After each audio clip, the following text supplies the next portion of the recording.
Welcome back to The Deep Dive, the show where we take a stack of sources, extract the most important nuggets of knowledge, and give you the shortcut to being truly well-informed. Today, we're diving into a concept that, for many, feels like a distant fantasy, becoming a seven-figure entrepreneur. We're talking about reaching that million-dollar mark, not over a lifetime, but in just 12 months. It's an audacious claim, isn't it? One that might sound like pure fiction. Yet, as our sources from Ryan Moran's 12 Months to $1 Million clearly reveal, it's a very real journey for people like Susie Batiz, who transformed Poopery into a multi-million-dollar brand, or Chris Nowak, who went from aspiring entrepreneur to selling his seven-figure business for a life-changing payday in just a few short years. These aren't just one-off stories, they're compelling examples of what's truly possible when you follow a proven path. Our mission today, then, is to lay out that clear roadmap to achieving a million-dollar business within 12 months. This deep dive is designed to be your direct shortcut to understanding precisely how others have achieved this incredible level of financial freedom and impact. Yeah, and the source material for this deep dive is a rich tapestry of insights, practical strategies, and powerful testimonials, all distilled from over a decade of trial and error from successful entrepreneurs, including the author's own journey. It's about leveraging the lessons learned by those who've navigated this complex terrain before you, helping you identify where the common pitfalls are, and ultimately making your own entrepreneurial journey much smoother. Right. So what can you expect from this deep dive? We're going to start by uncovering how the very landscape of opportunity has dramatically shifted in favor of today's ambitious entrepreneurs. Then we'll dive into the absolutely essential mindset shifts required to navigate this journey successfully. Following that, we'll break down the proven step-by-step process from the crucial first step of choosing your customer to developing your gateway products, strategically funding your business, and then scaling through predictable sales, all the way to understanding that big payday and what lies beyond. And perhaps most importantly, we'll highlight that this entire adventure is as much about profound personal transformation and self-discovery as it is about financial freedom. Let's unpack this. Okay, so the world of entrepreneurship has truly undergone a seismic shift, particularly since the economic collapse of 2008. Before that, the prevailing wisdom was that starting a business was inherently risky, while a traditional 9-to-5 job offered unwavering security. That was the established narrative. It's striking how quickly that illusion of a safe career shattered when the economy tanked. Right. People suddenly realized that their perceived job security could vanish overnight. This forced many dreamers, those who might have previously hesitated, to fundamentally reevaluate their options. If the risk of losing everything existed, even in a safe job, why not take a calculated strategic risk to build a life entirely on their own terms, pursuing happiness and personal freedom? And that reevaluation coincided with the floodgates of opportunity blowing wide open. Suddenly, groundbreaking new technologies and platforms emerged and became widely accessible. We're talking about the rise of social media, crowdfunding platforms like Kickstarter, Amazon's Fulfillment by Amazon or FBA program, and even sophisticated digital marketing techniques like funnel hacking, which is essentially reverse engineering successful sales processes to replicate or improve upon them. What's truly significant about these developments is how they effectively democratized business creation. These tools made it genuinely possible for what were once considered average people, individuals who had never owned a business before, to launch ventures, create their own products, or even sell someone else's, and ultimately become full-time entrepreneurs. The barriers to entry were drastically lowered, putting immense power into the hands of individuals. Let's hone in on Amazon specifically, because its FBA program is described in our sources as one of the greatest developments of the 2000s for a very compelling reason. Imagine this. For the first time, virtually anyone could open an online store on the internet's equivalent of Fifth Avenue, incurring literally zero rent, and instantly reaching millions of potential customers, all while Amazon expertly handled the complex logistics of fulfillment from its massive warehouses. This wasn't just an improvement, it was a revolution. It truly was transformative. In its initial years, FBA was very much a Wild West scenario. Ranking for keywords was straightforward, competition was minimal, and as one mentor candidly put it, the opportunity was so wide open, even those without deep business acumen could find rapid success. However, the landscape constantly evolves. This period of easy money was fleeting. The market quickly matured, and those who continued to thrive understood the fundamental shift. You needed to build a real brand to withstand the inevitable consolidation and increasing competition. This necessitates continuous learning and adaptation because new opportunities are always emerging, even if the initial easy money phase fades. Yeah, that makes sense. And this broader shift wasn't just about Amazon. It signaled the definitive end of the monopoly on distribution that big brands historically held. Consider giants like Kimberly-Clark or Procter & Gamble. Traditionally, they owned every step of the process, manufacturing, distribution, and colossal advertising budgets for TV ads. They had what seemed like an unshakable grip on the market. That control has been profoundly disrupted by the internet. Platforms like Amazon, Shopify for custom e-commerce, Kickstarter for product launches, and social media channels such as Facebook and Instagram have dramatically leveled the playing field. Now, one- and two-person businesses can not only compete, but actually outsell those massive brands in niche markets. Think about the student, Norm, who built a seven-figure business selling specific Batman party hats from his dorm room. He outsourced manufacturing and directly marketed to parents looking for superhero party supplies for their 3-year-olds. It demonstrates how precise targeting can capture significant market share. And here's where this dynamic presents a fascinating new avenue for entrepreneurs. When a nimble brand like Norm's expands and gains a tiny monopoly on a very specific product, what happens? A major paper company might come knocking. This directly illustrates the acquisition strategy of big brands today. Instead of innovating slowly and in-house, they're increasingly acquiring small, nimble brands to expand their market share, acquire new customers, and innovate at a much faster pace. This isn't just theoretical. We've seen this play out repeatedly in recent history.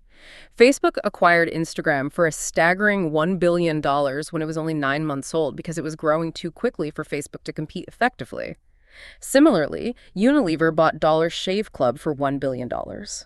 This highlights a powerful strategy.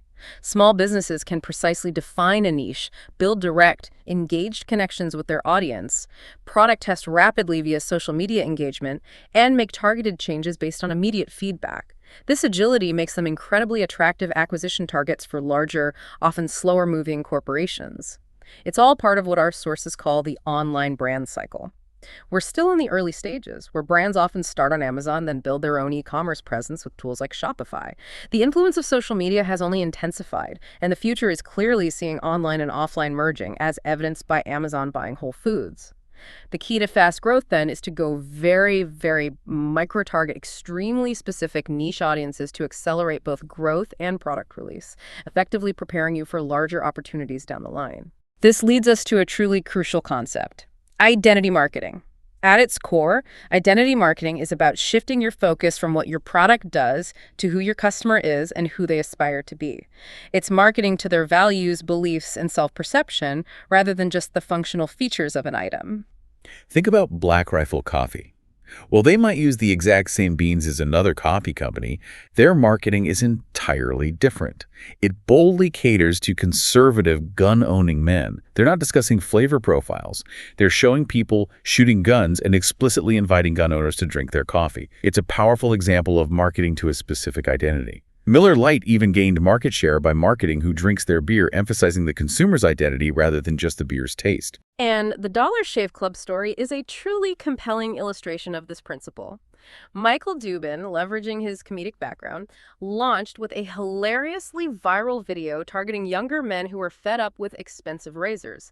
Their blades weren't necessarily superior to Gillette's at the time, but they brilliantly connected with a specific audience through humor, convenience, and a shared frustration. Unilever didn't acquire them simply for razor blades. They acquired Dollar Shave Club for its remarkable ability to capture audience attention and convert it into a loyal, engaged customer base. That was the market they were truly buying. The core message here is profound. Most entrepreneurs fail because they try to make a product for everyone. They end up wasting money on mass advertising that never truly connects. If you want people to pay attention and build a lasting business, you need to market to a specific person. By carving out a precise group and tailoring your brand directly to them, you attract raving fans and ultimately the attention of future acquirers. As we discussed, big companies often buy markets a loyal, specific customer base, not just products. So we've painted a picture of incredible external opportunity, these new platforms, the shift in distribution, the acquisition appetite of big brands. But as the book emphasizes, all those external shifts mean nothing without an internal transformation. Because when the world changes this dramatically, your mindset has to change with it. So let's talk about that internal landscape. Most people stay poor for two main reasons. They haven't followed a strategy that makes them rich, and critically, they lack the mindset of a wealthy person. This deep dive provides a strategy, but developing that millionaire mindset, that's your personal responsibility. Right. It's often said that entrepreneurs are weird, and there's truth to that. We are a relatively small group, and we fundamentally see things differently. We often carry a chip on our shoulder, an inherent eagerness to prove others wrong, which in turn fuels us to take on significant stress and risk. It's vital to dispel the myth that this is an easy path to millions. It requires immense blood, sweat, and tears. Knowing this upfront is perhaps the most critical mindset shift you can make. That understanding leads directly into our core mindset shifts. First, you absolutely must expect it to be hard. People who set out planning for an easy ride inevitably get blindsided and quit. Knowing the challenges up front, anticipating the difficulties, actually significantly increases your chance of success because you're mentally prepared to push through when obstacles arise. Second, shift your entire perspective from value extraction to value creation. Many entrepreneurs operate with a scarcity mindset, believing they're in a dog-eat-dog world, constantly trying to get their slice of a limited pie. This often leads to relentless, unsustainable hustling. The truth is, genuinely wealthy entrepreneurs like Jeff Bezos get rich by creating immense value, by quite literally baking new pies that expand the market and benefit many. Money then becomes a natural, often exponential byproduct of that good work. It's about fundamentally asking, what value can I create for others, rather than how do I get my slice? And the third essential mindset shift is recognizing that growth compounds over time. The hustler mentality, chasing small, non-compounding wins like briefly flipping garage sale finds on eBay, will never lead to millions. This 12-month plan, however, is built on consistent incremental steps that stack up and compound quickly. Think of Jeff Olson's book, The Slight Edge. Extraordinary results come from consistent small steps, not just big one-off wins. So how does this compounding principle manifest in the nuts and bolts of the 12-month plan? It's about the virtuous cycle. Successful sales from your first product don't just generate immediate profit, they fuel initial capital for reinvestment, which allows for more inventory and better marketing, which in turn brings in even more customers. These new customers then become an eager, built-in audience for your second product, launching it much faster. Each step isn't just an addition, it's a foundation for accelerated, exponential growth, unlike those one-off hustle activities that don't build on each other. This compounding principle also extends to partnerships. When two individuals come together and both commit to taking total responsibility for the results, the synergy can be magical.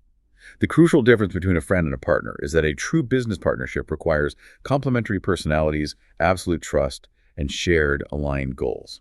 The author's own partnership with Sean, where one was a visionary and the other a builder, perfectly illustrates this. If your partner possesses the exact same qualities as you, then one of you is, by definition, unnecessary. You need that balanced blend of skills to truly build a substantial business. Right, exactly. Beyond partnerships, a critical mindset for this journey is enjoying the pursuit and prioritizing self-care. Our sources strongly advise reinvesting nearly all profits back into the business for at least the first year, meaning you'll often work for little immediate payoff. This commitment builds quality and accelerates growth exponentially, much like compound interest. And that deep reinvestment feeds directly into the spirit of the pursuit itself. As Tim Ferriss wisely articulated, even if the thing isn't worth it, the pursuit is. The true lasting reward of entrepreneurship isn't just the financial outcome, it's who you become along the way. Entrepreneurship is a challenging yet profoundly rewarding game. Once you get the itch, it never fully scratches. It's often described as a calling that demands sacrifice. Remember, freedom isn't free. This journey will inevitably reveal new, deeper layers of yourself. Which is precisely why taking care of yourself first is paramount. Your business is a direct reflection of its leader. Your physical and mental well-being are the foundational pillars of your ability to create, innovate, and serve others effectively.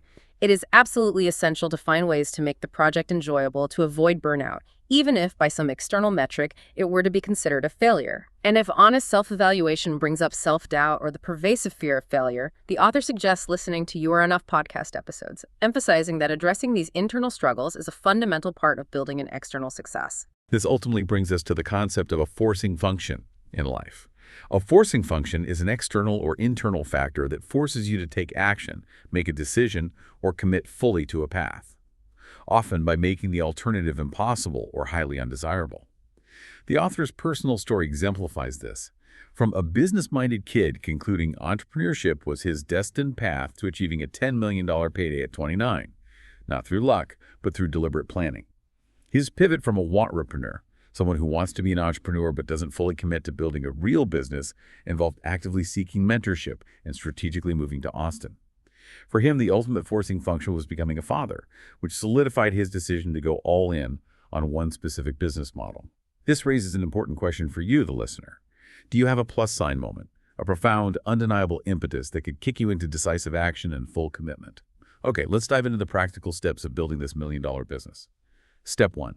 Choose your customer. The first few months of your business are truly the grind. Every single decision can feel like a monumental challenge until you have a product consistently selling. But remember, the million-dollar business might feel impossible. Yet our sources highlight that it happens hundreds of times with unwavering drive and commitment. And the single biggest mistake people make when starting out, according to the sources, is beginning with a product idea instead of first identifying the person they want to serve. Take Susie Batiz, the visionary founder of Poopery. The product idea, a toilet spray, was certainly effective, but her business crawled until she precisely identified her customer. People dealing with bathroom odor discretion, often seeking a polite, discreet solution. Once she centered her brand on that specific individual and their pain point, her business literally exploded, becoming what looks like an overnight success story that took 20 years of foundational work. It's a powerful lesson, isn't it? Yeah. The author shares his own profound realization after 10 years of what he considered failed entrepreneurship. True happiness and lasting success come from genuinely benefiting others. Your work only truly holds value when it serves someone else's needs or solves their problem. That's why the core takeaway for step 1 is so emphatic. Decide who your customer is first. This foundational decision then naturally leads to defining your brand's very essence. A brand isn't simply a logo, a website, or a clever name. At its core, it's about trust and a consistent expectation of customer satisfaction. Crucially, a thriving brand is built by a unified group of products that all consistently serve the same person. RXBAR is a fantastic case study. The founders, dissatisfied with existing protein bars, created a no BS bar specifically for CrossFitters. They meticulously built their entire brand around this precise avatar, which ultimately led to a $600 million acquisition by Kellogg. And this is where avoiding shiny object syndrome becomes absolutely vital. The worst thing you could do is to ask, what products are super popular right now? Chasing fleeting trends like fidget spinners or fad diet supplements might generate short-term cash flow, but they rarely build sustainable businesses. These fads inevitably fizzle. Profit margins are quickly squeezed in a race to the bottom by countless competitors, and sellers often find themselves out of business just as quickly as they started. Amazon is an incredible sales channel, but if you're only chasing trends, it's a poor guide for what to sell if you aspire to build a lasting brand. What's truly fascinating here is that today, you don't have to guess if a product will be successful. You can leverage data in unprecedented ways. Platforms like Amazon, Kickstarter, Facebook ads, and public forums are veritable research goldmines. You can meticulously uncover what your target customers already buy, analyze what competitors offer, and crucially, pinpoint their specific pain points. For instance, you can dive deep into reviews to understand what exactly don't they like about this face cream. This granular research allows you to brainstorm 3 to 5 products your ideal person consistently buys. If you're targeting yogis, think beyond just a mat. Consider towels, blocks, then perhaps clothing, or essential oils. The key is, don't worry about how to make or sell them yet. Just identify what your specific customer needs. Once you have that carefully curated list, you then identify your gateway product. This isn't just any product. It's the very first in a series that makes your target customer eager to buy more from you. It's the first obvious transaction designed to address a simple yet pressing pain point. For a yogi, it's the yoga mat. For gym enthusiasts, it might be a pre-workout supplement. Dave Asprey of Bulletproof Coffee is an excellent illustration of this strategy. He initially started as a blogger, then launched Upgraded Coffee as his crucial gateway product. But he didn't stop there. Knowing his customer was the high performer who specifically wanted to avoid mold toxins and optimize their cognitive function, he strategically followed up with complementary products like MCT oil, ghee, and various protein bars. This demonstrates how a product, even within a seemingly saturated market, can become utterly unique by serving a highly specific pain point and deeply resonating with the customer's self-identity. People fundamentally buy products that say something meaningful about themselves. So this brings us to the foundational questions you absolutely must ask yourself before moving forward. First, who is your ideal customer? Get incredibly specific. Paint a vivid picture of this individual. Second, what do they already consistently buy? List 3 to 5 products. If you genuinely cannot name at least 3 existing purchases, you are likely in the wrong market, or your customer definition isn't narrow enough. The key here is to observe existing behaviors, not invent new ones. Third, which product on that list is the most obvious gateway? And more importantly, how can you significantly improve upon an existing product or more effectively solve a pain point your ideal customer faces? Moyez Ali of Native Deodorant exemplified this by rigorously testing natural deodorants that didn't work for people, ultimately leading to a $100 million acquisition. Fourth, what do they really think about similar products already on the market? Read reviews, scour forums, and vet your ideas extensively online to uncover any holes or unmet needs in the current offerings. Fifth, what is your unique value proposition? This isn't just about being different. It's implicitly about how you will improve upon what's already being offered, making it uniquely compelling for your specific customer. Sixth, how will you generate predictable sales? Our sources suggest that for most, Amazon remains the easiest and most scalable starting point, ensuring a consistent sales process. And finally, seventh, what are products 2, 3, and 4? Having follow-up products in mind from the outset demonstrates that you're building a true multi-product brand, not just a one-off hit. This entire step 1 process requires a specific mindset, a profound willingness to grind, to find a way through every obstacle, and to push relentlessly. Jared's Happy Puppin story, going from $40,000 in debt to shipping 5,000 orders sleeplessly, ultimately reaching $1 million in 1 year and an eventual sale, powerfully underscores that money often isn't the primary obstacle. It's your mindset. Moving into step 2, develop your first product. The emphasis is heavily on bootstrapping and maintaining lean operations. Moyez Ali, the visionary founder of Native Deodorant, famously started his business with a grand total of $500. He took the ingenious approach of selling 50 bars before he even had inventory, then used the revenue from those initial orders to incredibly lean, validating real demand before committing significant capital. What's truly compelling about his early journey is the struggle. Native Deodorant initially launched on Product Hunt, landing at the very bottom of the list with just a single bar sold on day 1. It wasn't until a friend's connection got them to the top of the list that they sold 50 bars by day 2. This small, yet pivotal initial success, built on minimal upfront investment, eventually became the foundation for a $100 million sale to Procter & Gamble. It's a powerful testament that you don't need massive capital to start. You need a concept that resonates, a willingness to iterate, and the agility to adapt. And this leads us directly to how to make your first product. The author recounts a childhood story of his aunt's boyfriend, Don, who explained that companies out there can make any idea you have come to life, essentially contract manufacturers. Today, you don't need to know someone in the industry. Alibaba.com is by far the largest global marketplace for finding manufacturers and ordering samples directly. Exactly. The process used for Zen Active, the author's yoga mat business, perfectly illustrates this. They identified pain points by meticulously reading Amazon reviews, engaging in active Facebook groups, subreddits, and Instagram discussions. They then ordered multiple samples for about $50, rigorously refined the product based on feedback, even from non-yogis, and selected suppliers based on a balance of price, quality, and communication. The core message here is profound in its simplicity. The basics of taking an idea and making it a ready-for-market product really is this simple. You should absolutely expect mistakes and adjustments along the way, but the initial barrier to creating a physical product is remarkably low. When it comes to finding your supplier, Alibaba is widely recommended, but other viable options exist. Wholesalers, private label manufacturers, or even attending specialized trade shows if your budget allows. The value of ordering and holding physical samples cannot be overstated. Having the product in your hand makes the entire venture feel real and tangible. And this is also where the crucial refining, not revolutionizing mindset comes into play. The advice is clear. Don't waste time trying to come up with a new wheel. Simply give your person what they already want, but better. Pursue perfection later. The adage "perfect doesn't sell" rings true for early-stage entrepreneurs. The strategy emphasizes maintaining low risk with small initial orders, perhaps starting with just 100 units. Even if the product flops, the financial loss is minimal. This encourages an attitude of, let's make some mistakes and learn quickly. A common and critical pitfall to avoiding pricing mistakes and stockouts.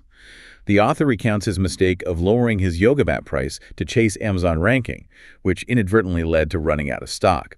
Running out of stock is considered the worst thing that can possibly happen because it kills momentum, devastates your search ranking, and essentially means you're out of business for a period, forcing you to restart your hard-won growth. Right. This raises an important question. How do you strategically price your product? The advice is emphatically not to compete on low price unless you're operating at an immense scale. It's much easier to scale a premium brand. The focus should always be on maintaining momentum and healthy profitability. When it comes to gathering customer feedback, Travis Killian, a mastermind member, strongly emphasizes we listen to people. This translates into extensive split testing, mocking up various product concepts, and directly asking customers which designs or features they prefer. Sales are the ultimate fuel for this feedback loop. When you launch a product, you do whatever you can to get as many sales as you can early on, because that's what drives real, actionable feedback. Moving beyond small time, the initial goal isn't to maximize profit. It's to establish robust systems for getting product made and consistently selling it. Profit optimization comes later, once your foundation is solid. A consistent problem entrepreneurs encounter is running out of stock because they fear committing to large orders or constantly switch suppliers for marginal cost savings. Both actions ultimately stall their momentum. What's fascinating here is the example of Neatpak and Hanny's toiletry bags. They began with simple sketches, used AutoCAD for precise design, and iterated through multiple versions. They launched with overwhelmingly positive responses from targeted Facebook groups. However, their second product completely flopped because they made the critical error of ignoring prior customer feedback, proving that even successful early launches don't guarantee future hits without continuous active listening. This powerfully underscores the lesson. Focus relentlessly on proof of concept for one product sold through a single channel, and obtain feedback as early and often as possible. Wasting far too much money on an unproven concept is a common pitfall for those who are overly confident in their initial hit idea. Neatpak recovered by strategically hiring a marketing agency to significantly grow their mailing list, which boosted subsequent launches, also highlighting that an initial over-reliance on Amazon can sometimes distract from crucial, broader brand building. All right, let's talk about the fuel that keeps this entire entrepreneurial engine running: funding your business. Step 3. Companies that truly stick around and thrive are those that can comfortably handle their own growth, rather than just experiencing unsustainable initial spikes. Exactly. What's particularly insightful here is the Dollar Shave Club example. They famously started on a shoestring budget, but importantly, they only raised their first $100,000 after they had already proven sales. That capital was then strategically invested in aggressive customer acquisition, which paved the way for their now iconic viral video. This viral success, combined with continued investment, funded their continuous growth, ensuring they moved beyond being just a one-off viral sensation. The core takeaway is crystal clear. Most of the entrepreneurs I know get sales first, and then they consider outside capital. The author recounts his initial apprehension about spending just $600 on inventory. But the real recurring problem isn't generating that first small order. It's consistently keeping inventory in stock as sales inevitably pick up. The recommended strategy is to continuously raise prices until sales slow just enough to allow you to keep up with your next inventory order. You reinvest every single dollar back into the business, a pure bootstrapping approach to maintain that crucial momentum. Drew Canole of Organifi, a juice powder company, is a prime example of this astute pricing strategy. He bravely charged $70 for his product when competitors were selling similar items for $19-29. This premium pricing strategy didn't just allow him to create an exceptionally high-quality product, it also afforded him the healthy profit margin necessary for aggressive, impactful advertising, such as prominent podcast sponsorships. This fundamentally proves that people will always pay a premium to solve their specific problem. When you painstakingly hammer down the who behind your product, you can unequivocally justify higher prices and cultivate a loyal, passionate fan base, rather than resorting to a race-to-the-bottom pricing war. Roxelle Cho of Fused Hawaii Swimwear further demonstrates this power. She consistently pre-sold inventory and kept raising prices, even with weeks-long waits for product, all because she knew her customer intimately and they were willing to wait and pay more. So how do you actually get access to capital when you need it? The recommendation is to have at least $5,000 to $10,000 readily available to bridge those inevitable stock-out gaps once sales truly begin to pick up. Your role as an entrepreneur, much like a movie producer, is to get access to resources. This initial capital doesn't necessarily have to come from your own pocket. Potential sources could include a line of credit, a home equity loan, outside investors, crowdfunding platforms like Kickstarter, business lending platforms like Cabbage.com, or even Amazon Lending. The message is empowering. Money could come from anywhere, really. It's just up to you to go find it. The fastest way to raise larger capital is often through outside investors, especially if they can also serve as valuable advisors or strategic contacts. However, it's absolutely crucial to understand their perspective.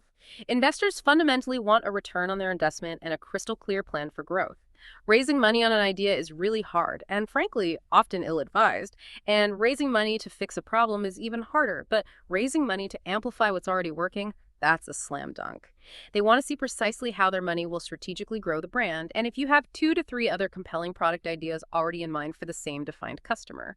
Sophie's Kickstarter campaign, for example, successfully raised $25,000 on a modest $5,000 goal for reusable lunchboxes, fueled largely by a dedicated Facebook group. This initial capital and momentum led to nearly $10 million in sales within just a few years. This brings us to a crucial distinction: good debt versus bad debt.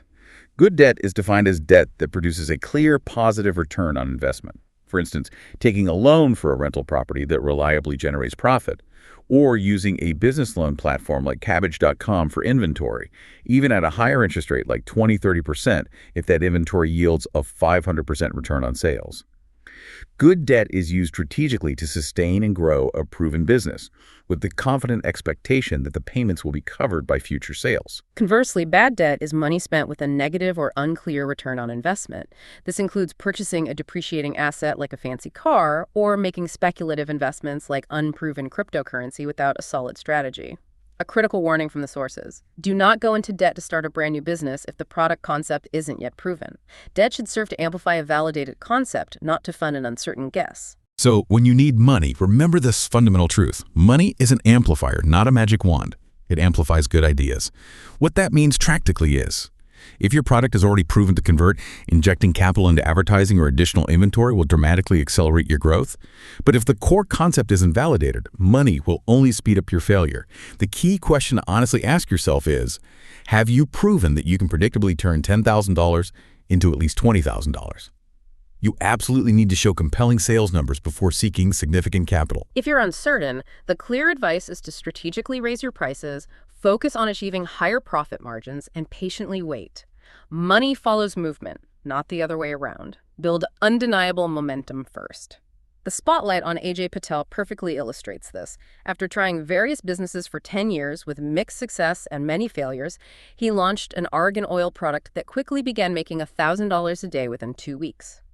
He then made the strategic, albeit risky decision to take on $40,000 in credit card and personal loan debt, an example of good debt in this context, to add significant fuel to his burgeoning business.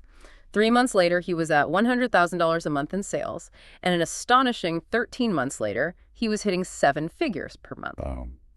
AJ's journey wasn't without its stumbles, though. He initially tried to manage everything himself, quickly learning that going it alone was not a scalable path. He realized he desperately needed a team collectively smarter than you alone to mask his weaknesses and propel the business forward. This forced him to quickly learn delegation and leadership, focusing on building scalable infrastructure and proactively hiring talent. He eventually built out 20 distinct products, meticulously aligning each one with his brand's core values, emphasizing that today, anything you build has to have a strong brand component and a clear, compelling why. He successfully sold one of his brands, Trinova, for an impressive amount, and then went on to start 4 more. What's truly profound here is his perspective on failures. Failures can provide invaluable insights and lessons. He stresses that taking action over succumbing to fear is paramount. Ultimately, AJ discovered that sustainable success really comes down to people building the right team and genuinely focusing on the human element. All right, we've covered a lot of foundational ground, and now we're at step 6, growing to 25 sales a day. This is where the initial idea truly transforms into a predictable stream of income. You validated your idea by taking your first orders. Now your job is to turn that into a finely tuned machine that consistently churns out at least 25 sales per day. This is the growth stage where your snowball of momentum really starts to build. It's interesting to note that significant success often follows major failures, as exemplified by Aubrey Marcus, the visionary founder of Onnit. He had prior ventures in areas like sex toys and hangover supplements that ultimately didn't bring him fulfillment or lasting success. However, those experiences, despite being failures, provided invaluable lessons in how to create a product, effectively sell, and advertise. These lessons, despite the setbacks, ultimately opened the door for his pivotal meeting with Joe Rogan, which directly led to the creation of Onnit and its flagship product, Alpha Brain. Failure can indeed pave the way for a profound breakthrough. And Onnit's growth is a masterclass in building a brand for a specific, well-defined person.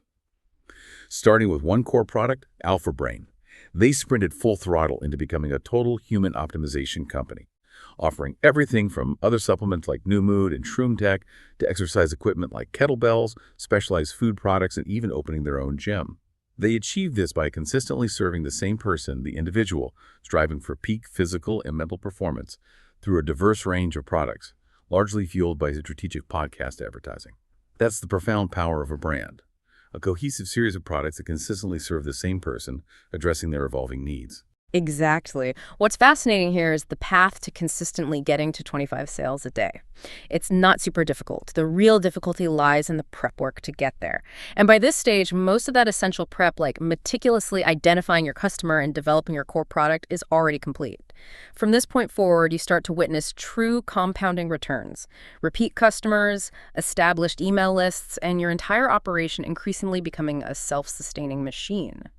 Crucially, reviews are paramount for building momentum and significantly improving your Amazon ranking. The more positive reviews your product garners, the higher your conversion rate becomes, which in turn powerfully feeds the Amazon algorithm, leading to more visibility. The author even recommends direct personal customer contact. Call your customers, genuinely ask about their experience, offer a credit or a small gift for their valuable feedback, and then gently ask for a review. The principle is clear. Always go for the give. Plateaus are an inevitable part of the entrepreneurial journey. You might find yourself stuck at, say, 5 sales a day. The temptation in these moments is often to think bigger, to chase complex grand strategies. However, the counterintuitive recommendation from our sources is to go super micro. The story of Ken, stuck at 1 sale a day, vividly illustrates this. His coach gave him a deceptively simple assignment: get 10 reviews. The profound result. He quickly started getting 7-10 sales a day from complete strangers. This highlights that often 80% of entrepreneurial coaching involves getting people not to do things, not chasing every shiny object, and instead of focusing relentlessly on small, consistent, high-leverage actions like generating sales, securing reviews, and actively engaging your audience. The power truly lies in doing small things for long enough. So once you're moving and building that snowball, how do you then turn up the volume and consistently increase sales? First, strategically use Amazon's pay-per-click, PPC, advertising. It's undeniably effective, but it can be expensive. Be willing to operate at a loss initially to aggressively build your review machine and acquire valuable customers, thereby feeding the Amazon algorithm. The key insight here is, it's better to take sales at zero profit than to take no sales at all. The customer acquisition and review generation are investments. Second, run compelling video ads on platforms like Facebook, Instagram, and YouTube. Start with authentic customer testimonials as your very first test, as customers can often sell your products far more effectively than you can. Test multiple creative approaches to see what genuinely clicks with your target audience. Third, and critically, refocus significant attention back into building your community.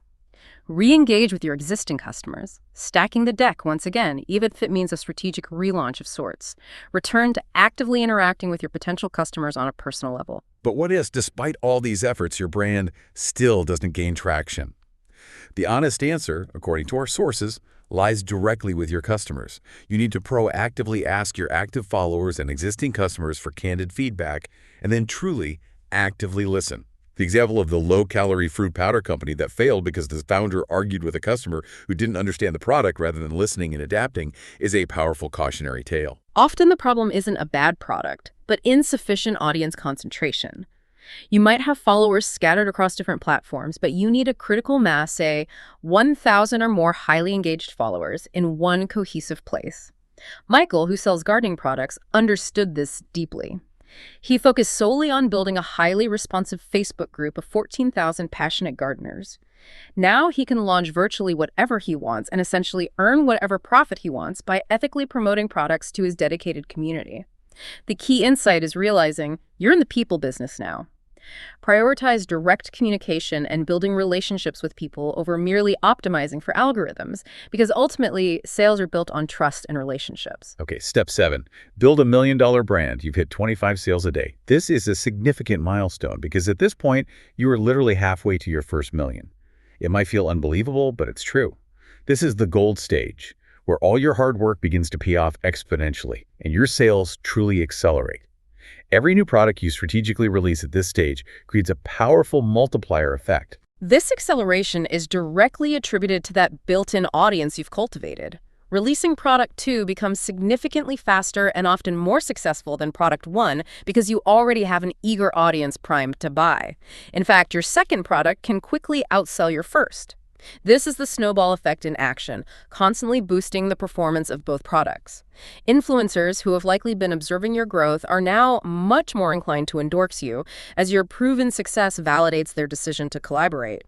This growing momentum on platforms like Amazon also rewards you with increased organic reach, and it's crucial to continuously document your company's build-out and key team decisions, creating a narrative that further engages your audience and potential partners.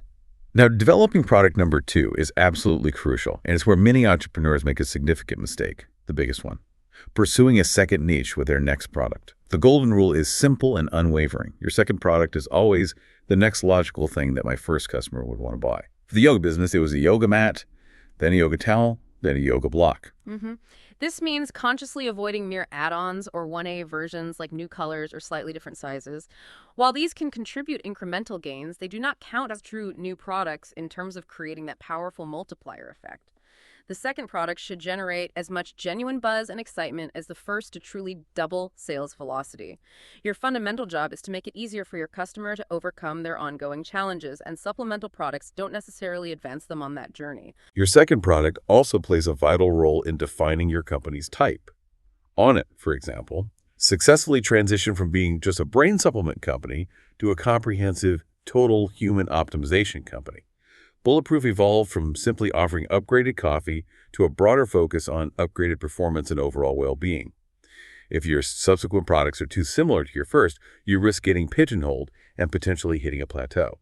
Best Self Company, for instance, struggled to find a strong second product after their successful journal, but then strategically created a versatile tool, like a planner or notebook, that perfectly fit their existing brand and aesthetic, effectively making them more than just a journal company. There are definite second product pitfalls to be aware of. While it's relatively rare for a second product to actively hurt your brand, it can certainly flop if it fails to meet customer expectations or doesn't genuinely move the customer further along their journey.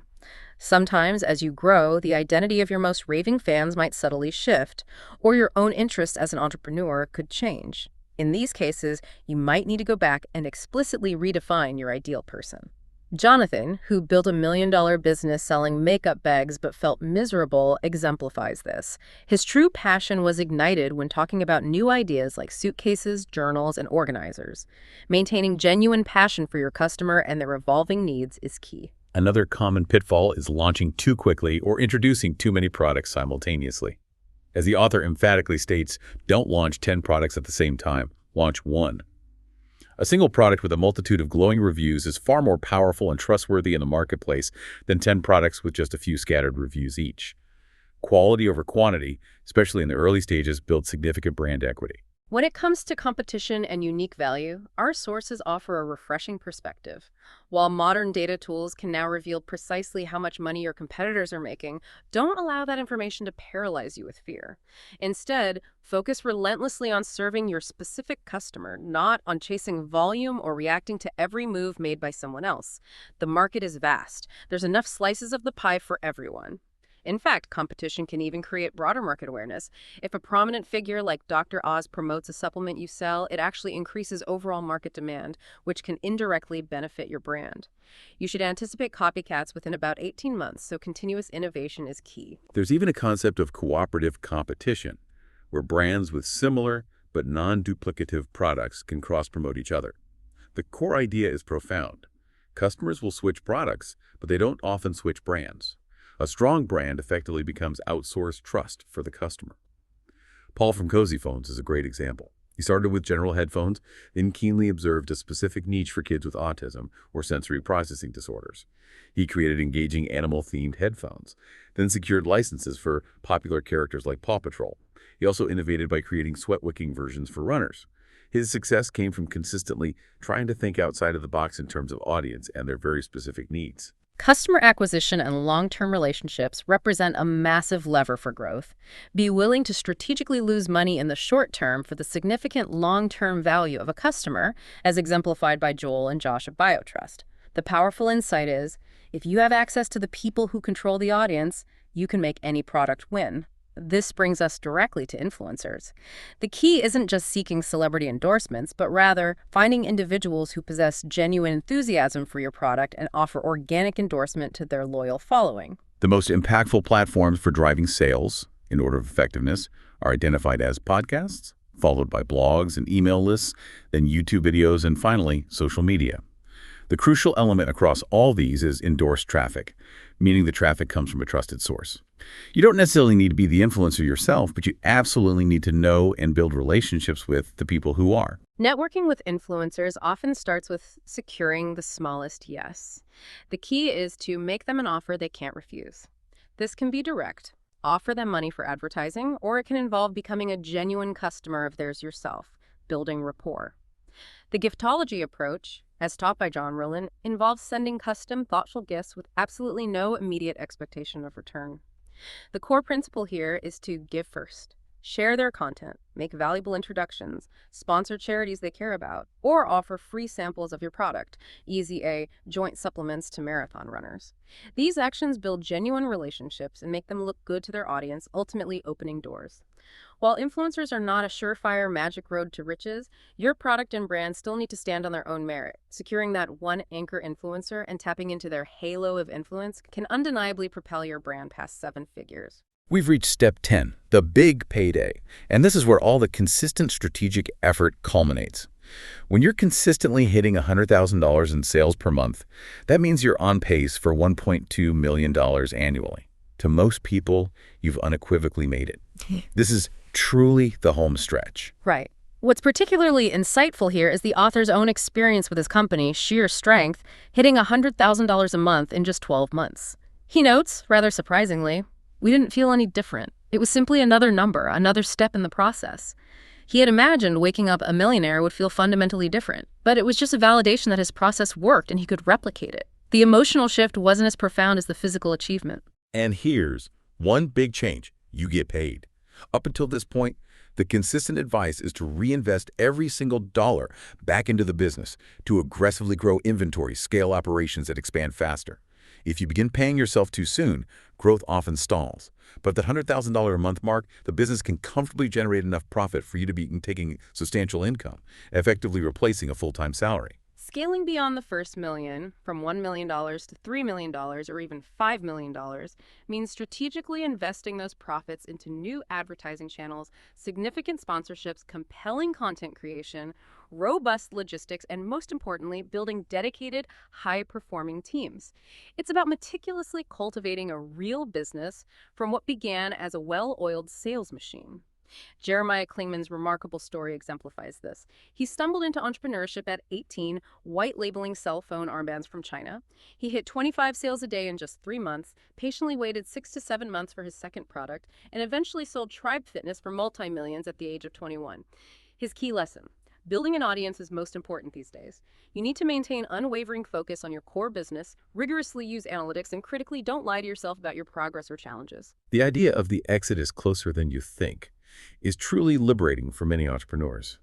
Mark Sisson, who began blogging in his 50s with marksdailyapple.com, then launched his paleo condiment brand, Primal Kitchen, achieved an astonishing feat. He sold it to Heinz for $200 million in less than 4 years. This showcases the incredible power of creating a great product for a very specific group. Entrepreneurs possess a distinct inherent edge over large corporations because they focus intensely on the individual people, their specific needs, their problems, and their pain points, rather than just the macro-level apartments and scalable revenue engines. This inherent nimbleness and customer focus allow them to rapidly overtake even the big guns in established markets. Yeah, but it's important to be aware of the mistakes companies make post-acquisition. Often, new owners of acquired brands attempt to professionalize by bringing in expensive executives and implementing old-school marketing tactics like traditional magazine ads or bloated executive salaries. This can ironically slow down a previously fast-growing, agile company. They might inadvertently neglect the very stacked the deck process and direct audience engagement that made the business successful in the first place. The author's own experience of selling his company and observing how the new owners neglected the direct brand-to-customer connection confirmed both the effectiveness of his method and the inherent vulnerability of large companies that lose touch with their core customers. So when to sell? The game changes significantly at a consistent 100 sales a day, which equates to $1 million a year in revenue. It's incredibly tempting to optimize for vanity metrics like follower count or total sales volume, but these don't necessarily equate to real business value or health. Never forget that you're in the people business first and foremost. As Moy Ali of Native Deodorant demonstrated, staying intensely focused on his core customer meant steadfastly refusing to launch related products like toothpaste or soap when his core deodorant line was thriving. Also crucially, avoid making decisions based on algorithms alone and chasing hot Amazon trends purely for short-term cash flow. This isn't brand building, it's often a distraction. Only invest in true multipliers, things that amplify your core brand and customer base. You hold the cards if your business is genuinely cool, popular, and consistently profitable. You have significant negotiating power. Therefore, don't necessarily seek the fastest paycheck. Instead, think strategically about your long-term goals and how an acquisition aligns with them. An acquisition is rarely a clean break. Often you sell a majority stake and remain involved as an advisor, so genuinely liking and trusting the new owners is absolutely critical. Finally, what's it like on the other side? The author openly shares that his $10 million payday didn't bring automatic happiness or fundamentally change his perception of himself. Money, he profoundly states, amplifies what's already true about you. An insecure person might become more insecure, while a giving person becomes even more generous. This is a truly profound insight. Todd Herman's wisdom on goals suggests that a sense of depression after hitting a major goal is common if you plan up to the goal, but not through it, considering what comes next. The journey's true.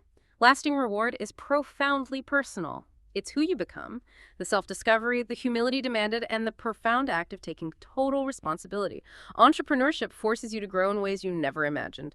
The author's personal random kid story, where his mentor, Travis Bum Marketer, made a seemingly random yet ultimately life-changing introduction to Matt, his future business partner, highlights how seemingly disconnected dots can profoundly alter your life's trajectory when you're consistently adding value.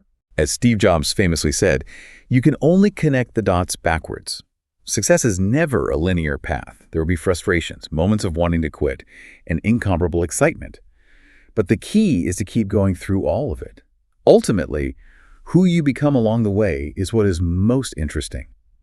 When you consistently embody traits like responsibility, happiness, and generosity, that's when you become truly unstoppable. And that ultimately is when you truly get rich, not just financially, but in every meaningful way. This deep dive has laid out a powerful, proven path from identifying your ideal customer and creating that gateway product to strategically funding your business, stacking the deck for a successful launch, growing to consistent sales, building a multi-product brand, and understanding the incredible opportunities of a big payday. This method, as our sources attest, will undeniably work. But this leaves us with the ultimate question for you, the listener. Will you commit? Do you need your own plus sign moment, that critical turning point to kick you into decisive action? The path to a seven-figure business in 12 months is not just about financial freedom. It's a beautiful portal into profound self-discovery. It will challenge you, humble you, and force you to grow in ways you never imagined. The adventure of entrepreneurship is a truly transformative one. Embrace the pursuit, and you might just discover something far more valuable than $1 million.